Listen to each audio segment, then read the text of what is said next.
비판, 판단, 정죄할 권리를 우리에게 주지 않으셨다는 거죠.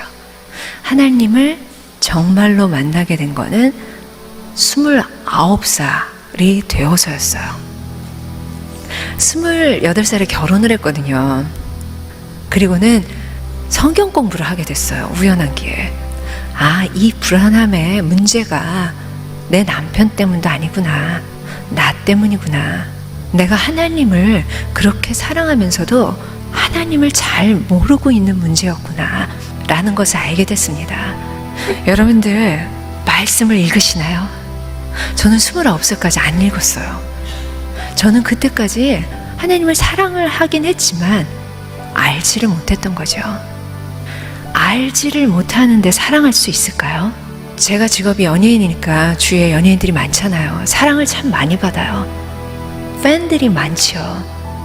그 팬들이 그 연예인 한 분 한 분을 정말 아는 걸까요? 모른다는 거죠. 그런데 어떤 팬이 어떤 연예인의 일기장을 쟁취하게 됐다고 봐요.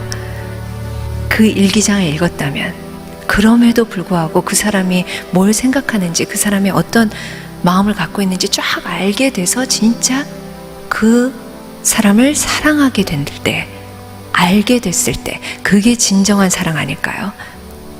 몰랐어요. 하나님이 이런 걸 우리한테 알려주고 싶었다는 걸 몰랐다는 거죠.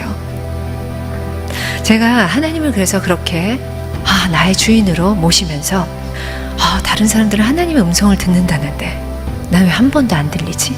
하나님의 음성은 어떨까? 궁금해 여기고 있었어요. 그런데 내가 문제인 걸 알면서도 그렇다고 확 바뀌지 않잖아요. 우리는 죽을 때까지 계속 넘어졌다 일어났다 넘어졌다 일어났다 할 존재니까요. 그러면서도 남편에 대해서 굉장히 안 풀리는 그런 마음들이 있었어요. 저는 중학교 때 믿었지만 우리 남편은 모태신앙이거든요. 아니 무슨 저렇게 모태신앙이 아니라 못된 신앙이지. 막 제 특기가 비판하고 판단하고 정죄하는 거거든요. 남편을 막 비판했죠. 판단하고 정죄하고요. 아니 중학교 때 믿은 내가 이렇게 바뀌고 있는데 저 사람 뭐 하는 거야. 그런 못된 마음을 갖고 있었어요.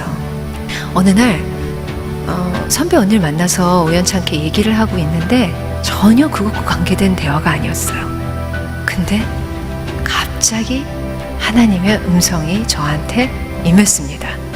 처음 듣는 음성이에요. 물론 목소리로 딱 말씀하신 건 아니에요. 하지만 내 생각이 아니었어요. 이거 하나님의 음성이네 깨달았습니다. 감격적이었어요. 첫 음성이 뭐였는지 아세요? 너나 잘해였어요. 그렇게 애타게 기다리던 하나님의 음성인데 첫 음성이 너나 잘해였습니다. 내 아들, 내가 기다리고 있다. 네가 왜 비판하고 판단하고 정죄하느냐. 그 메시지였어요. 맞아요. 하나님이 네 눈에 들보를 보고 남의 눈에 티끌을 보지 말라는 말씀은 그 말씀이에요. 비판, 판단, 정죄할 권리를 우리에게 주지 않으셨다는 거죠. 우리는 누굴 비판하고 판단하고 정죄할 게 아니라 그냥 나 자신을 회개하고 자백하고 그리고 남들을 용서하고 사랑하고 그 의무밖에 안 주셨어요. 그것을 깨달았습니다. 그리고 나서는 그 후에는 이제 비판하고 판단하고 정죄하지 않으려고 노력하고 있어요. 노력이 중요한 거예요. 확 바뀌지는 않아요. 우리의 죄성 때문에. 근데 깨닫고 노력한다는 거. 하나님은 그걸 높이 보시는 것 같아요.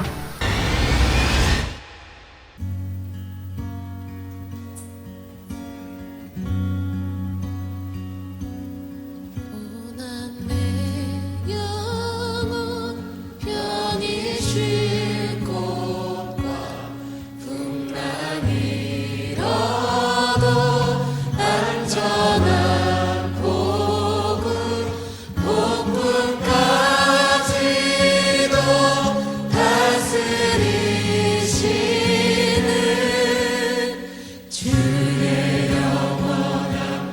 주님 어떤 분인지 가사를 기억하며 고난 내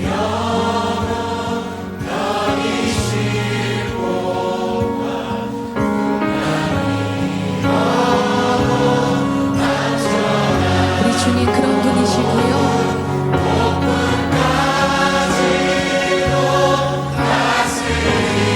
우리 주님 그런 분이시고요. 주의 영광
그러므로 성령이 이르신 바와 같이 오늘 너희가 그의 음성을 듣거든 광야에서 시험하던 날에 거역하던 것 같이 너희 마음을 완고하게 하지 말라. 거기서 너희 열조가 나를 시험하여 증험하고 40년 동안 나의 행사를 보았느니라. 그러므로 내가 이 세대에게 노하여 이르기를 그들이 항상 마음이 미혹되어 내 길을 알지 못하는도다 하였고, 내가 노하여 맹세한 바와 같이 그들은 내 안식에 들어오지 못하리라 하였느니라. 형제들아, 너희는 삼가 혹 너희 중에 누가 믿지 아니하는 악한 마음을 품고 살아계신 하나님에게서 떨어질까 조심할 것이요, 오직 오늘이라 일컫는 동안에 매일 피차 권면하여 너희 중에 누구든지 죄의 유혹으로 완고하게 되지 않도록 하라. 우리가 시작할 때 확신한 것을 끝까지 견고히 잡고 있으면 그리스도와 함께 참여한 자가 되리라. 성경에 일렀으되 오늘 너희가 그의 음성을 듣거든 경노하시게 하던 것 같이 너희 마음을 완고하게 하지 말라 하였으니, 듣고 경노하시게 하던 자가 누구냐? 모세를 따라 애굽에서 나온 모든 사람이 아니냐? 또 하나님이 40년 동안 누구에게 노하셨느냐? 그들의 시체가 광야에 엎드러진 범죄한 자들에게가 아니냐? 또 하나님이 누구에게 맹세하사 그의 안식에 들어오지 못하리라 하셨느냐? 곧 순종하지 아니하던 자들에게가 아니냐? 이로보건대 그들이 믿지 아니하므로 능히 들어가지 못한 것이라.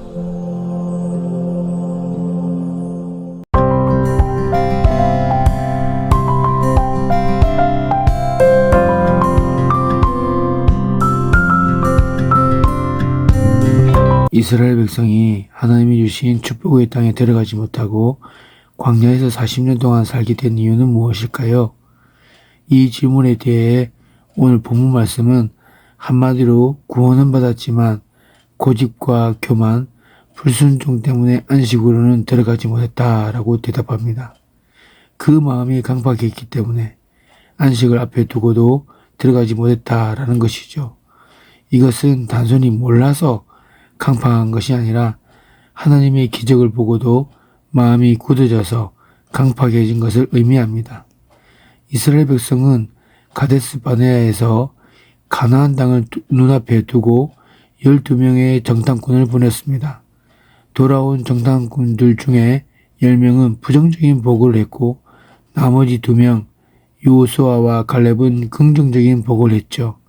서로 다른 두 가지 보고를 듣고 백성은 어느 편에 섰을까요? 다수의 부정적인 보고 편에 섰습니다. 그리고 그들의 마음은 강팍해지기 시작했죠. 원망해하기 시작했습니다. 불평하기 시작했죠. 그들은 이미 하나님의 기적을 목격한 사람들이었습니다. 애굽에 내린 10가지 재앙과 눈앞에서 홍해가 갈라지는 것을 경험하였고 그 바다를 건너오기까지 한 사람들입니다. 그런데도 불구하고 그들은 10사람의 부정적인 보고를 듣자 하나님이 어떻게 이러실 수 있습니까? 이제 우리는 망하는 겁니다. 여기서 다 죽게 되었습니다. 하며 하나님을 원망하고 떠들어댔습니다. 하나님은 그런 이스라엘의 믿음 없는 모습을 보시고 그들로 하여금 광야에서 40년 동안 헤매게 하신 것입니다. 그래? 너희가 말한 대로 강팍해진 대로 믿지 못하는 대로 여기서 40년을 살아라 라고 하신 것이죠. 경노하면, 화를 내면, 분노를 품으면 그 마음이 강팍해지는 것입니다. 이스라엘 백성은 하나님의 오묘하신 뜻을 깨닫지 못하고 경노하여 불신과 불평, 원망을 쏟아내면서 불순종했기에 안식의 땅에 들어가지 못했습니다. 고집과 강팍한 마음, 하나님을 믿지 않고 신뢰하지 않는 마음 때문에 진정한 구원의 땅에 들어가지 못한 것이죠. 가나안 땅에 7족속과 거인들이 살고 있었던 것은 사실입니다. 그들과 싸우면 이스라엘이 이길 수 없을 것이라는 10명의 보고도 객관적으로 보면 사실이죠. 그러나 하나님이 허락하신 땅이므로 그들은 주저할 필요가 없었습니다. 그런데 10명의 정탐꾼에게는 그런 믿음이 없었던 것이죠. 믿음의 눈이 없었습니다. 그래서 자신들을 가나안 사람들과 비교하여 메뚜기 같다고 했습니다. 이것이 그들의 시야의 한계였던 것입니다. 그런데 더 큰 문제는 그들의 보고를 들은 이스라엘 백성들이 똑같이 격노하여 마음이 강팍해지고 하나님을 원망하여 불평하기 시작했다는 것이죠.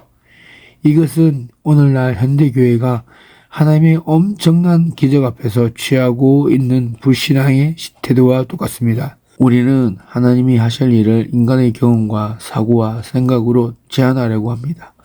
하나님은 엄청난 일을 하시기 원하시는데 우리는 내가 못하니까 하나님도 못할 것이라고 생각하죠. 내가 감이 안 오니까 하나님도 안 될 거라고 생각합니다. 이런 태도가 이스라엘 백성을 40년 동안 고생의 땅에 머물게 한 것입니다. 여러분 개인과 여러분의 교회 역시 앞으로 이런 문제에 직면하게 될 것입니다. 내 생애가 내 경험과 내 지식과 내 생각대로 갈 것인가, 아니면 하나님께서 계획해 주신 대로 갈 것인가, 교회가 교인의 뜻대로 갈 것인가, 아니면 하나님의 뜻대로 갈 것인가. 우리 이 두 기로에서 있는 것이나 다름이 없는 것입니다. 이때 우리 인생을 우리가 결정하면 우리가 생각하는 수준의 인생밖에 못 사는 것이죠. 매사가 그 범위 안에서만 결정됩니다. 그러나 우리가 우리 생각을 포기하고 하나님의 엄청난 경륜과 계획을 의지하면서 모든 것을 맡기면 놀라운 일들이 우리 생애를 통해서 이루어질 것임을 믿습니다. 내가 노하여 맹세한 바와 같이 그들은 내 안식에 들어오지 못하리라 하였다. 하였느니라. 이 말씀처럼 구원은 받았지만 은혜와 약속의 안식에 들어가지 못하는 것이 얼마나 큰 비극인가를 생각해 보십시오. 고집과 강박한 마음이 얼마나 무서운 결과를 가져오는지도 생각해 보십시오. 예수 믿고 교회에 잘 나오는 것으로 다 되는 것이 아닙니다. 헌금을 하고 봉사를 하고 직분을 얻는 것으로 다 되는 것이 아니란 말이죠. 하나님 앞에서 우리가 정말 관심을 가져야 할 부분은 우리의 강박한 마음, 교만, 인간적인 판단력과 생각을 깨느냐 깨지 못하느냐 하는 것입니다. 이것이 초점입니다. 그래서 부드럽고 온유한 성품이 필요합니다. 이스라엘 백성처럼 불평과 의심의 성품을 갖기보다는 요수아와 갈렙처럼 믿음의 성품을 갖는 것이 중요한 것입니다. 저와 여러분들이 이러한 믿음을 가질 수 있게 되기를 예수님으로 축복드립니다. 그리고 구원 이후에 안식에 들어가지 못하는 두 번째 이유는 믿지 않는 악한 마음입니다. 형제들아, 너희는 삼가 혹 너희 중에 누가 믿지 아니하는 악한 마음을 품고 살아계신 하나님에게서 떨어질까 조심할 것이요. 이 말씀은 믿음이 없는 악한 마음을 품고 있을 때 안식에 들어갈 수 없다는 경고입니다. 로마서에 믿음으로 하지 않는 모든 것이 죄라는 말씀이 있습니다. 믿음으로 생각하지 않는 것은 아무리 합리적인 말이라도 죄가 된다는 것이죠. 신앙생활은 모든 것이 믿음 위에 서 있어야 합니다. 이스라엘 백성은 광야에서 매일 하나님의 기적을 체험했습니다. 하늘에서 내리는 만나를 먹었고 하나님이 보내주신 메추라기 고기를 먹었으며 바위에서 나는 생물을 얻어 마셨습니다. 그런데도 그들은 하나님을 신뢰하지 않았습니다. 자주 의심했고 불평했으며 금송아지를 만들어 숭배까지 했습니다. 이것이 이스라엘 백성의 모습이었죠. 하나님에 대한 신뢰가 사라지면 인간의 마음속에는 악한 마음이 생깁니다. 믿음이 없어지면 불안이 찾아오죠. 결과적으로 살아계신 하나님과 멀어지게 되고, 그러면 다시 인간적인 생각, 현실적인 생각이 그 사람을 지배하게 되죠. 그러므로 교회 봉사도 오직 기도와 믿음으로 해야 할 줄로 믿습니다. 인간적인 생각과 마음으로 하지 마십시오. 체면으로 하지 마십시오. 믿음 위에서 하시기 바랍니다. 미래의 설계도 믿음으로 하십시오. 성령 충만도 믿음으로 받으십시오. 하나님에 대한 온전한 신뢰와 믿음, 이것이 없으면 안식에 들어갈 수 없다는 사실을 기억하시고, 오늘로 우리의 반석이 되신 그 주 위에 서는 은혜가 저와 여러분들 가운데 있게 되기를 예수님의 이름으로 축복드립니다. 기도하겠습니다. 우리를 믿음의 삶으로 부르시고 세상 가운데 보내시는 하나님, 우리가 일상 속에서 삶으로 참 믿음을 고백하는 신실한 주님의 제자들이 되게 하여 주시옵소서.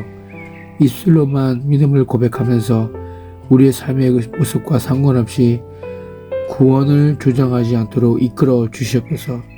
그래서 믿음의 열매 없이 값싼 은혜에 안주하고 죄 가운데 거하지 않도록 우리를 지켜 주시옵소서. 탐욕으로 욕심으로 물든 긍정과 기복이라고 하는 거짓 믿음을 추구하지 않는 지혜를 허락하여 주시옵소서. 이 모든 말씀 우리 주 예수 그리스도의 이름으로 기도드려옵나이다. 아멘.